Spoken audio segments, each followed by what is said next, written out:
Hello students, let's continue. Chapter number 2, Constitutional Design, which is belonging to democratic politics.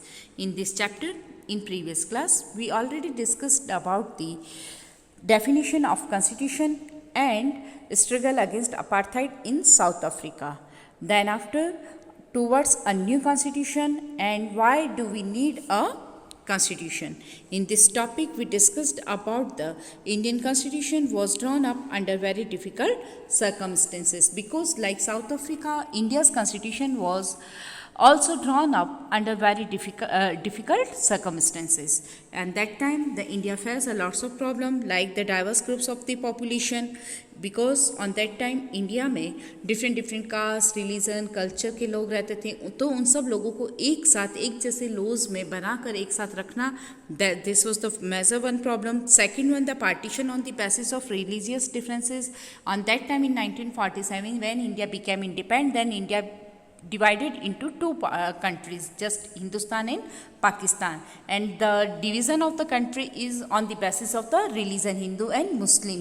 तो laws ऐसे बनाने थे कि दोनों रिलीजन के लोगों को सेटिस्फाई रखना था. And third one, the major problem of integration of princely state, कि इन प्रिंसली स्टेट्स का इंटीग्रेशन कैसे होना है, क्योंकि जब इंडिया इंडिपेंड हुआ था तब ब्रिटिशर्स ने ये डिक्लेयर कर दिया था कि if anyone want to merge into India then they can merge. If they want to merge into Pakistan, they can merge into Pakistan, and if some states want to become independent, then they can become independent. तो अब उस condition में कि कोई state कहता कि मैं independent रहूँगा, कोई कहता मैं पाकिस्तान में मर्ज होऊंगा, और कोई बोलता कि मुझे इंडिया में मर्ज होना है, तो उस कंडीशन में इंडिया में ऐसे लॉज बनाना कि जिसमें ये सारे ग्रुप्स को other religion, caste, culture, language के लोगों को, हिंदू मुस्लिम की यूनिटी को बनाए रखना और सभी स्टेट्स को एक साथ कंबाइन करना. This is a major problem for the making of Indian constitution. और इन सारी प्रॉब्लम को फेस करते हुए हमारे इंडियन कॉन्स्टिट्यूशन की फॉर्मेशन हुई थी. Let's today we are continue that making of Indian constitution की. इंडियन कॉन्स्टिट्यूशन का स्टार्टअप कैसे हुआ था या वो इसकी फॉर्मेशन कैसे हुई. Let's path of making Indian constitution. Indian constitution के बनने का क्या रास्ता था. In 1928 Motilal Nehru and 8 other Congress leaders drafted a constitution for India. 1928 में एक जो सेशन हुआ था उसका मीटिंग में मोतीलाल नेहरू और 8 अदर कांग्रेस लीडर्स को इंडियन कॉन्स्टिट्यूशन की ड्राफ्टिंग कमेटी के मेंबर्स बनाया और उन्हें इंडियन कॉन्स्टिट्यूशन का ड्राफ्ट को फॉर्मेट करने की परमिशन दी थी. अब प्रॉब्लम यहीं से स्टार्ट हो गई थी, क्योंकि 1928 में जो कांग्रेस का सेशन चल रहा था उसमें मोतीलाल नेहरू और मोहम्मद अली जिन्ना, ये दोनों जस्ट लाइक एक ड्राफ्टिंग कमेटी के मेंबर्स के लिए, लीडरशिप के लिए दोनों ही एलिजिबल थे, बट इंडियन गवर्नमेंट ने यह राइट मोतीलाल नेहरू को दिया. तो उसमें क्या हुआ कि मोहम्मद अली जिन्ना जो थे वो इससे डिसअपॉइंटेड हो गए और उसी टाइम पीरियड में उन्होंने अपना एक सेपरेट कंट्री का डिमांड रखा. तो सेपरेट कंट्री पाकिस्तान की फॉर्मेशन रिलीजन के बेस पर जो डिमांड थी वो उसी वक्त मोहम्मद अली जिन्ना के थ्रू स्टार्ट हो गई थी, क्योंकि मोतीलाल नेहरू एक बाय ऑक्यूपेशन एक अच्छे लॉयर थे, तो उन्हें काफ़ी लॉज का नॉलेज भी था, तो उसी बेस पर उन्हें यह राइट दिया गया. तो अब जबकि मोहम्मद अली जिन्ना चाहते थे कि अगर उन्हें ड्राफ्टिंग कमेटी का लीडर बनाया जाए या मेंबर बनाया जाए तो वह इस तरह से लॉज की फॉर्मेशन करेंगे कि उसमें जो मुस्लिम रिलीजन है उसको प्रायोरिटी दी जाए. तो लेकिन वहाँ पर उनका वो प्लान सक्सेस नहीं हो पाया और इसी के साथ उन्होंने अपने एक सेपरेट कंट्री की डिमांड रखी जिसमें वो अपने अकॉर्डिंग अपने कॉन्स्टिट्यूशन की फॉर्मेशन कर सके. Next one, in 1931 the resolution at the Karachi session of the Indian National Congress dwelt on how independent India's constitution should look like. कि 1931 में एक कराची सेशन हुआ था और उस कराची सेशन में यह डिसाइड किया गया था इंडियन नेशनल कांग्रेस के थ्रू कि जो 1928 में जो मोतीलाल नेहरू और 8 अदर कांग्रेस लीडर्स के थ्रू जो कमेटी बनाई गई है, उस कमेटी ने किस तरह से कॉन्स्टिट्यूशन का ड्राफ्टिंग किया है कि हमारा कॉन्स्टिट्यूशन क्या क्या होगा, उसमें किन किन बातों को शामिल किया जाएगा, वो कैसा है हमारा कॉन्स्टिट्यूशन, उन सारी टॉपिक को डिस्कस किया गया था. Both this documents were committed on the indices of universal adult franchise, right to freedom and the equality and the protecting the rights of the minority in the constitution of independent India. तो इस तरह से जो हमारा Indian constitution बना था उसकी क्या क्या फॉर्म, किस तरह से उसकी फॉर्मेशन होगी, उसमें किन टॉपिक को लिया जाएगा, इन सारे टॉपिक्स को 1931 में जो कराची सेशन हुआ था उसमें इंडियन नेशनल कांग्रेस के लीडर्स ने डिस्कस किया था। मेनली उनमें जिन टॉपिक्स को लिया गया था उसमें था यूनिवर्सल एडल्ट फ्रेंचाइज के बेस पर वोटिंग होगा, मीन्स जो भी 18 ईयर्स की एज का जो पर्सन है उसे वोट देने का राइट होगा, सबको इक्वल पॉलिटिकल राइट्स प्रोवाइड होंगे, right to freedom and equality and protecting the right of minorities, कि जो भी माइनॉरिटीज़ वाले ग्रुप्स हैं उनको इक्वलिटी का राइट दिया जाएगा, उनको फ्रीडम का राइट दिया जाएगा और उनके राइट्स की, फंडामेंटल राइट्स की प्रोटेक्शन की जाएगी। इसी तरह से इन द कॉन्स्टिट्यूशन, इंडिया जब इंडिपेंड होगा और उसका जो कॉन्स्टिट्यूशन की जो फॉर्मेशन होगी उनमें इन सारे टॉपिक्स को लिया जाएगा। यूनिवर्सल एडल्ट फ्रेंचाइज, माइनॉरिटीज़ को उनकी राइट्स की प्रोटेक्शन की जाएगी, पॉलिटिकल इक्वलिटी प्रोवाइड की जाएगी। Next top point, the familiarity with the political institution of the colonial rule also helped develop and the arrangement over the institutional design. अब क्या था कि क्या इंडियन कॉन्स्टिट्यूशन की फॉर्मेशन पहली बार हो रही थी, क्योंकि इसके पहले इंडिया के पास अपना कॉन्स्टिट्यूशन नहीं था, तो क्या उन्हें इस पॉलिटिक्स का नॉलेज था कि उन्होंने अपना कॉन्स्टिट्यूशन कैसे बनाया, जबकि साउथ अफ्रीका के लोगों को यह मैजर प्रॉब्लम थी। तो एक्चुअल में इंडिया के साथ यह प्लस पॉइंट रहा कि जब इंडियन कॉन्स्टिट्यूशन की फॉर्मेशन के लिए इंडियन पीपल को परमिशन दी, तब जो हमारे जो कैंडिडेट्स जो थे इंडियन नेशनल कांग्रेस की, उसमें से बहुत सारे लोग ऐसे थे जो कि पॉलिटिकल इंस्टीट्यूशन से फैमिलियर थे, कि उन्हें पता था कि किस तरह से पॉलिटिकल एक्टिविटीज़ की जाती, किस तरह से इलेक्शंस कंडक्ट करवाए जाते हैं, किस तरह से वोटिंग होती है, किस तरह से इलेक्टोरल एरियाज इलेक्ट किया जाता है या डिसाइड किए जाते हैं। तो just like colonial rule during the British rule, colonial rule means British rule के टाइम पीरियड में जब इन लोगों को यह राइट्स दिया था कि आप पॉलिटिकल एक्टिविटीज़ में इन्वॉल्व हो, आपको राइट है कि आप भी इलेक्शंस फाइट करो अपने लोकल एरियाज़ में, तो उस टाइम पीरियड में इन लोगों ने ये सारा नॉलेज गेन किया था। Help the development and the agreement over the institutional design, कि जब इंस्टीट्यूशनल डिज़ाइन का जब एग्रीमेंट साइन हुआ था तब कुछ लोगों को इसमें पॉलिटिकल एक्टिविटीज़ में पार्टिसिपेशन दिया गया था, तो उसी के बेस पर इन लोगों को यह नॉलेज इंक्रीज हुआ था। The experience gain by the Indian in the working of the legislative institution proved to be very useful for the country in setting up its own institution. और इसी तरह से इंडियन कॉन्स्टिट्यूशन की में जो legislative institution जो थे, just like legislative institution मतलब कि ब्रिटिश गवर्नमेंट जब इंडिया पर रूल कर रही थी तो उन्होंने कुछ एरिया पर इंडिया के जो पीपल थे, जो इंडियन नेशनल कांग्रेस के जो लीडर्स थे, जो ब्रिटिशर्स के टूवर्ड्स फेथफुल थे, उन लोगों को राइट दिया गया कि आप अपने एरिया में अपना इलेक्शन कंडक्ट करवाएं और पॉलिटिकल एक्टिविटीज़ में आप इन्वॉल्व हो। तो उन लोगों को इन सारी चीज़ों का नॉलेज हो गया था। तो ये सारी चीज़ें वेरी यूजफुल हुई for the country in setting up to on institution, की किस तरह से पॉलिटिकल इंस्टीट्यूशन इस्टेब्लिश करना है, किस तरह से इलेक्शन कंडक्ट होंगे, किस तरह से पॉलिटिकल पार्टीज बनेगी, वोटिंग होगा, इलेक्टोरल एरियाज इलेक्ट होंगे, ये सारी चीज़ों में उनको काफ़ी हेल्प प्रोवाइड हुई। India's constitution adopted many institutional detail and procedures from colonial laws like the Government of India Act 1935। इसी के साथ इंडियन कॉन्स्टिट्यूशन ने बहुत सारी चीज़ें जो थी वो अलग अलग कंट्री से अडॉप्ट की, और बहुत सारी चीज़ें ब्रिटिश गवर्नमेंट ने जो अपने रूल में अपने रूलिंग टाइम पीरियड में रन कर रखी थी उनको एक्सेप्ट किया। उसमें से सबसे पहले क्या था कि इंडियन एक्ट 1935 का जो इंडिया का जो एक्ट था उसमें क्या था, ब्रिटिशर्स ने जो रूल पास किया था उसमें ये था कि जो भी लॉज बनाए जाएंगे उन लॉज को 3 कैटेगरीज में डिवाइड किया जाएगा। कितनी कैटेगरीज में डिवाइड किया जाएगा? 3 कैटेगरीज में डिवाइड किया जाएगा, just like union list, state list और कंसर्न लिस्ट। और इन तीनों लिस्ट में लॉज बनाए जाएंगे। यूनियन लिस्ट में लॉज बनाएगी सिर्फ सेंट्रल गवर्नमेंट, स्टेट लिस्ट में लॉज बनाएगी state government, and concern list में लॉज बनाने का राइट स्टेट गवर्नमेंट और सेंट्रल गवर्नमेंट, दोनों को राइट था। तो इस तरह से जो ब्रिटिश गवर्नमेंट थी उन्होंने जो इंडियन काउंसिल एक्ट 1935 का एक्ट जो था उसे इंडियन कॉन्स्टिट्यूशन ने एक्सेप्ट किया और उसे हमने एज इट इज़ अभी भी अडॉप्ट कर रखा है कि हमारे जो लॉज हैं वो 3 फॉर्म में बनते हैं, यूनियन लिस्ट, स्टेट लिस्ट और कंसर्ट लिस्ट।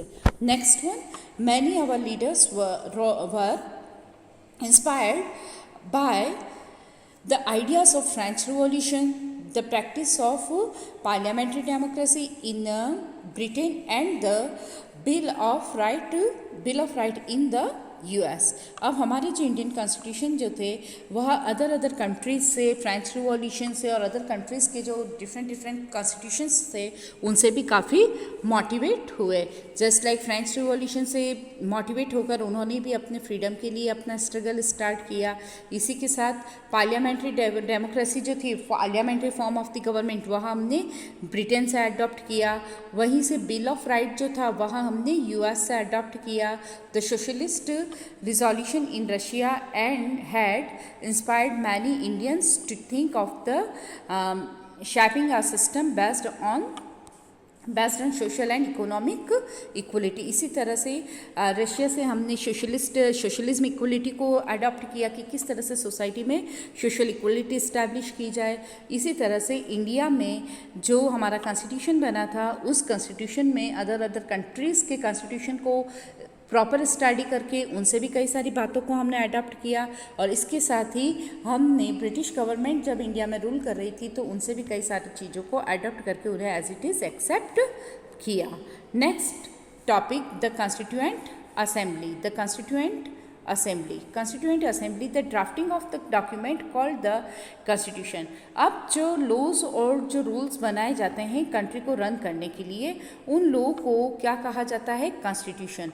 और इन कॉन्स्टिट्यूशन को बनाने के लिए जो रिप्रेजेंटेटिव थे, इलेक्टेड रिप्रेजेंटेटिव जिन्होंने इस कॉन्स्टिट्यूशन की फॉर्मेशन की, the members of the representative are known as a constituent assembly. Means the drafting of the document called the constitution was done by an assembly of elected representative called the constituent assembly. कि जिन लोगों के through यह constitution की formation हुई है उन लोगों की कमिटी को या इलेक्टेड रिप्रेजेंटेटिव को हम कॉन्स्टिट्यूएंट असेंबली कहते हैं। It's first meeting was held in December 1946 soon after the country was divided into India and Pakistan। Indian constitution की फर्स्ट मीटिंग दिसंबर 1946 में कंडक्ट हुई थी और उसके बाद 1947 अगस्त में इंडिया जो था वो 2 पार्ट में डिवाइड हो गया था, India and Pakistan. The constituent assembly was also divided into constituent assembly of India and that of Pakistan. और जो कॉन्स्टिट्यूशन जो असेंबली जो थी वह भी 2 पार्ट्स में डिवाइड हो गई थी, इंडियन कॉन्स्टिट्यूएंट असेंबली और पाकिस्तान कॉन्स्टिट्यूएंट असेंबली। अब टोटल मेंबर्स जो थे इंडियन कॉन्स्टिट्यूएंट असेंबली के वो 389। लेकिन 1946 में जब इंडिया 2 पार्ट्स में डिवाइड हो गया तो 299 मेंबर्स जो थे वो इंडियन कॉन्स्टिट्यूशन में शामिल हो गए क्योंकि वो इंडिया के पार्ट से बिलोंग करते थे, और रिमेनिंग 90 मेंबर्स जो थे वो पाकिस्तान कॉन्स्टिट्यूएंट असेंबली में इंक्लूड हो गए क्योंकि वो पाकिस्तान वाले एरिया से बिलोंग करते थे।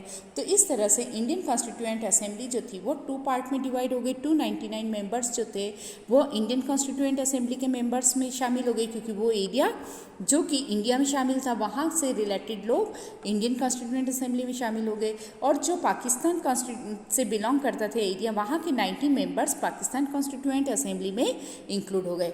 देन एट लास्ट जो इंडिया का जो कॉन्स्टिट्यूशन जो था उसकी फॉर्मेशन टोटल कितने मेंबर्स ने की थी? The Indian constituent assembly that wrote The Indian Constitution had 299 members that at last 299 members ने मिलकर इंडियन कॉन्स्टिट्यूशन की फॉर्मेशन की थी, और इन 299 मेंबर्स ने 140 टाइम मीटिंग अरेंज करी। उस मीटिंग में क्या हुआ था कि इन 299 मेंबर्स को अलग अलग ग्रुप्स में डिसाइड कर दिया गया। इन लोगों को डिक्लेयर कर दिया कि आपको एक पर्टिकुलर टॉपिक्स पर लॉज बनाने हैं। तो जो ग्रुप था वह एक पर्टिकुलर टॉपिक्स पर ऑल ओवर वर्ल्ड के कॉन्स्टिट्यूशन की स्टडी करते, उससे रिलेटेड डिस्कशंस करते, और जब भी कॉन्स्टिट्यूएंट असेंबली की मीटिंग ऑर्गेनाइज होती उस मीटिंग में उस टॉपिक को लेकर आर्ग्यूमेंट होते, डिबेट्स होते, डिस्कशंस होता, और फिर उसकी जो मेजॉरिटी में वोटिंग होती उस टॉपिक्स को हमारे इंडियन कॉन्स्टिट्यूशन में इंक्लूड किया गया। The Assembly adopted the Constitution on 26 November 1949, but it came into effect on January 26, 1950. To mark this day, we celebrate January 26 as a Republic Day every year. अब क्या था कि Indian constituent assembly ने अपना constitution जो था 2 year 11 month और 18 days में इसको बनाकर कंप्लीट किया गया। Into how many time we completed our constitution? 2 years 11 month and 18 days. और 26 नवंबर 1949 को हमारा कॉन्स्टिट्यूशन जो था वो बनकर कंप्लीट हो गया। Means constitution adopted on 26 November 1949, but इसे हमने इम्प्लीमेंट कब किया? 26 जनवरी 1950। वाई?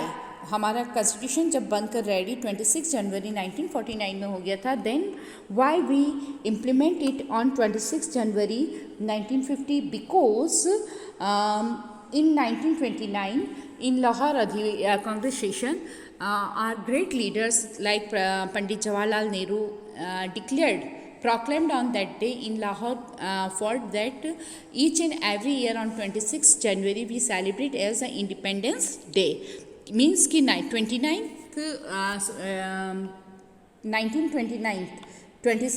26 जनवरी को लाहौर में जो एक सेशन हुआ था कांग्रेस का, उसमें पंडित जवाहरलाल नेहरू ने डिक्लेयर किया था कि ईच एंड एवरी ईयर 26 जनवरी को हम as a independence day celebrate करेंगे।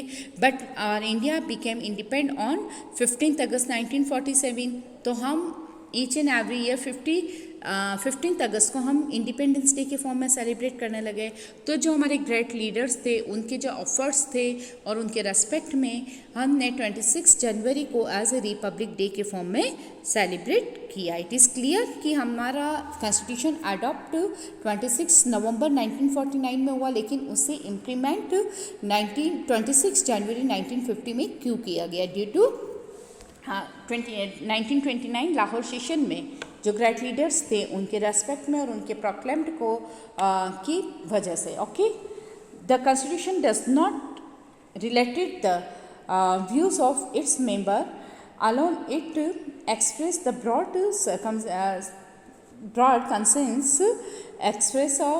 Conscience of its time. कि जो हमारा कॉन्स्टिट्यूशन जो था, it views the members alone it express the broad consensus of its time. जो भी हमारे कॉन्स्टिट्यूशन की जो फॉर्मेशन हुई थी, उसमें किसी एक सिंगल वन पर्सन या कॉन्स्टिट्यूएंट असेंबली के मेंबर्स या एक पर्टिकुलर ग्रुप या कल्चर या रिलीजन को लेकर उसमें सारे लॉज नहीं बने थे। जो भी लॉ बने उसमें आम सहमति से, मतलब कि सब लोगों के कंसेंट से उसको बनाया गया। No large social group or a political party has over questioned the legitimacy।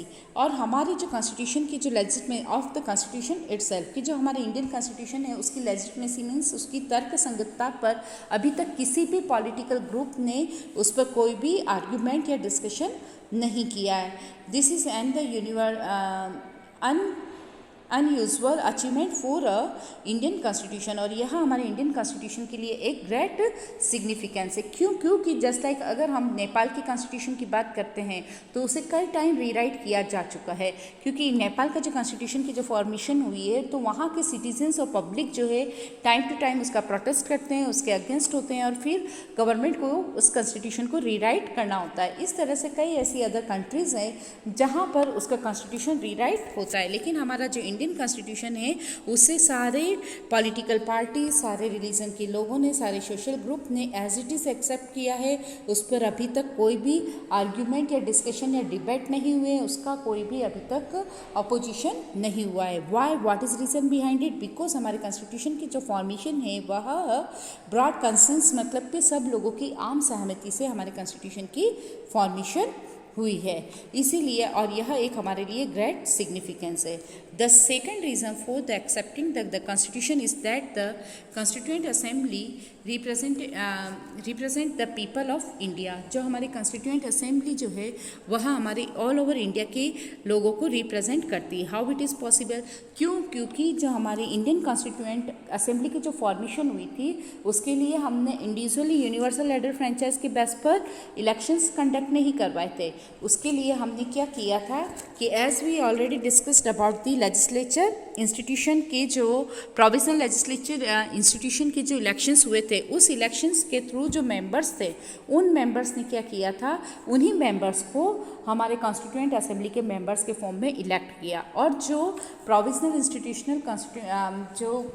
Provisional legislature institution के जो मेंबर्स थे, वो सारे मेंबर्स क्या थे, ऑल ओवर इंडिया के डिफरेंट एरिया से इलेक्टेड थे, just like north, east, west, south. तो जब इन सारे एरिया से जो ये मेंबर्स इलेक्टेड थे, तो इन लोगों ने मिलकर जब हमारे इंडियन कॉन्स्टिट्यूशन की ड्राफ्टिंग कमेटी और इसकी जो फॉर्मेशन की है, तो उन्हें पता था कि जिस कॉन्स्टिट्यूशन की हम फॉर्मेशन कर रहे हैं, उसमें हर एक इंडिया के हर एक area, each and every corner और हर एक कास्ट, कल्चर, लैंग्वेज और रिलीजन के लोगों से रिलेटेड मेंबर्स इसमें कनेक्टेड थे। तो उन्हें पता था कि बेसिकली सबकी प्रॉब्लम क्या है और सबकी प्रॉब्लम को किस तरह से सॉल्व आउट किया जा सकता है। तो उन्होंने जो भी कॉन्स्टिट्यूशन की फॉर्मेशन की, ऑल ओवर इंडिया के जितने भी रिलीजन, कास्ट, लैंग्वेज, रिलीजन और कल्चर के जो लोग थे, उन सब के फेवर में बनाया। The constituent assembly was elected mainly by the members of existing provisional legislature. जो भी प्रोविजनल लेजिस्लेचर के मेंबर थे, दैट्स वाई वो ऑल ओवर इंडिया से इलेक्टेड थे। This ensured a fair geographical share of member from all the regions of the country. और यह जो सारे मेंबर्स थे वो हमारी कंट्री के हर एक जियोग्राफिकल एरिया से कनेक्टेड थे। The manner in which the constituent assemblies worked gives the scanty of the constitution, कि हमारी जो कॉन्स्टिट्यूएंट असेंबली के जो मेंबर्स थे, उन्होंने पूरी हमारी इसकी पवित्रता पर, स्कैंटिटी मतलब कि इसकी कॉन्स्टिट्यूशन की पवित्रता को बनाए रखा है। उसमें कोई भी पार्शियलिटी नहीं हुई कि किसी भी एक particular culture, caste, religion, language के लोगों को प्रायोरिटी दी गई है।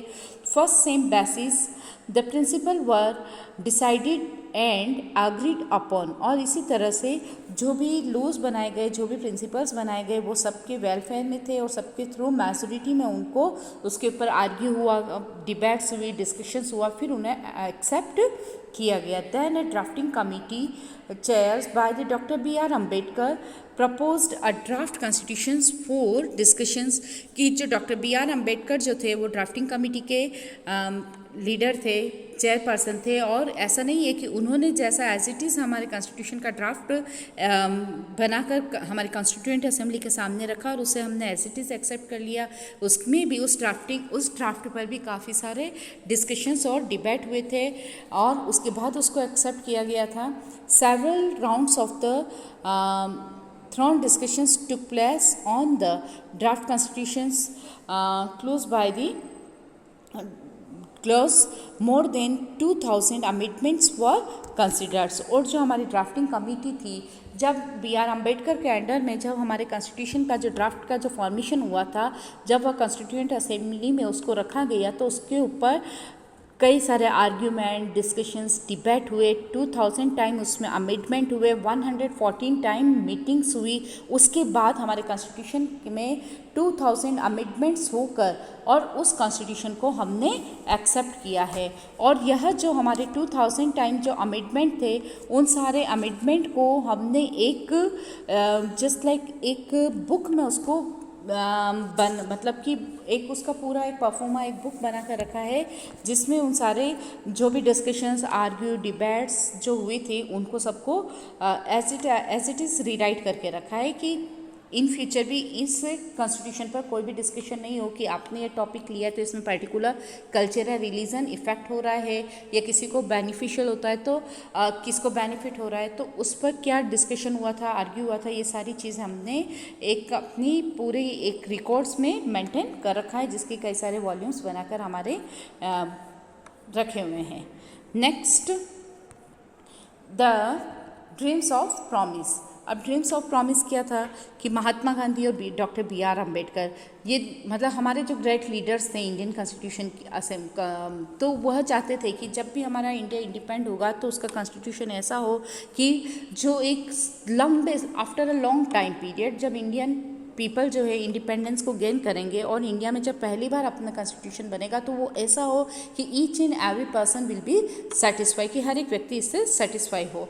और इसी के लिए महात्मा गांधी जो थे, उनके जो आइडियाज़ जो थे उसे गांधीज़्म के नाम से जाना जाता था। और डॉक्टर उनका भी यही था कि जस्ट लाइक सोशल अपलिफ्टमेंट हो, अनटचेबिलिटी रिमूव हो, डिस्क्रिमिनेशन खत्म हो और सभी लोगों को इक्वल राइट्स प्रोवाइड हो। सेम चीज़ डॉक्टर बी आर अम्बेडकर जो कि ड्राफ्टिंग कमेटी के चेयरपर्सन थे, उनके भी जस्ट लाइक डिफरेंट आइडियाज़ थे। वो भी चाहते तो यही थे कि जो हमारा कॉन्स्टिट्यूशन है उसमें से डिस्क्रिमिनेशन खत्म हो, सबको इक्वल लॉज मिले। लेकिन महात्मा गांधी और डॉक्टर बी आर अम्बेडकर दोनों के जो व्यूज़ जो थे वो दोनों कम्प्लीटली अपोज थे, इसलिए इन लोगों में कई बार आर्ग्यूज और डिस्कशंस चलता रहता था।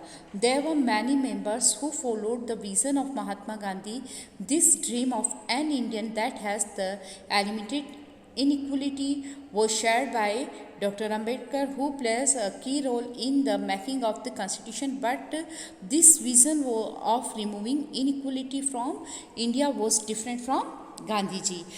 गांधी जी और महात्मा गांधी दोनों का एम और ड्रीम सेम था कि इंडिया में इक्वलिटी मैनेज हो, डिस्क्रिमिनेशन खत्म हो। और लेकिन दोनों का जो वे ऑफ वर्किंग जो था वह दोनों का डिफरेंट था। और इस वजह से कई बार इन दोनों में, महात्मा गांधी और डॉक्टर बी आर अम्बेडकर में आर्ग्यूज हो जाते थे, डिस्कशंस हो जाती थी और इस तरह से हमारे इंडियन कॉन्स्टिट्यूशन की फॉर्मेशन हुई।